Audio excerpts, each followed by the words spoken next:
এই লোকটা অনেক রেগে নদীর মধ্যে একটা মদের বোতলকে ফেলে দেয়, যার ফলে সে ভুল করে নদীর মধ্যে ঘুমিয়ে থাকা একটা শয়তানকে জাগিয়ে দেয়। কিন্তু তখনই হঠাৎ করে তার নৌকায় অনেক ভয়ঙ্কর একটা আওয়াজ হলে লোকটা সেই শয়তানটাকে দেখে অনেক ভয় পেয়ে যায়। কিন্তু সব থেকে আজব করা বিষয় হলো শয়তানটা সেই ফেলে দেওয়া মদের বোতলটাকে উঠিয়ে লোকটাকে জিজ্ঞেস করে, তুমি কি আমার সাথে মদ খাওয়ার চ্যালেঞ্জ করতে এসেছো? তখন লোকটা শয়তানটাকে দেখে এতটাই ভয় পেয়ে গিয়েছিল যে সে শ্বাস নেওয়াই ভুলে গিয়েছিল। এরপর শয়তানটা তাকে বলে, যদি তুমি আমার চাইতেও বেশি মদ খেয়ে আমাকে হারাতে পারো তাহলে আমি তোমাকে দুনিয়ার সব থেকে ধনী মানুষ বানিয়ে দিব, কিন্তু যদি তুমি আমার সাথে হেরে যাও তাহলে আমি তোমাকে এই নদীর পানির মধ্যে ডুবিয়ে মেরে ফেলবো। তখন লোকটা প্রচন্ড ভয় পাওয়ার কারণে বুঝতে পারছিল না এখন সে কিভাবে নিজের জীবন বাঁচাবে।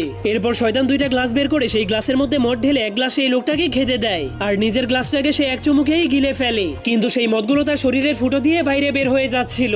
এজন্য শয়তানটা মজা করে বলতে শুরু করে, আমি মদ খেতে একদমই পছন্দ করি না। এরপর সে দেখতে পায় লোকটা এখনো খাওয়া শুরুই করেনি। এই জন্য সে লোকটাকে মদ খাওয়ানোর জন্য ভয় দেখাতে শুরু করে দেয়, যার কারণে লোকটা কোনো উপায় না পেয়ে নিজের জীবন বাঁচানোর জন্য পুরো গ্লাস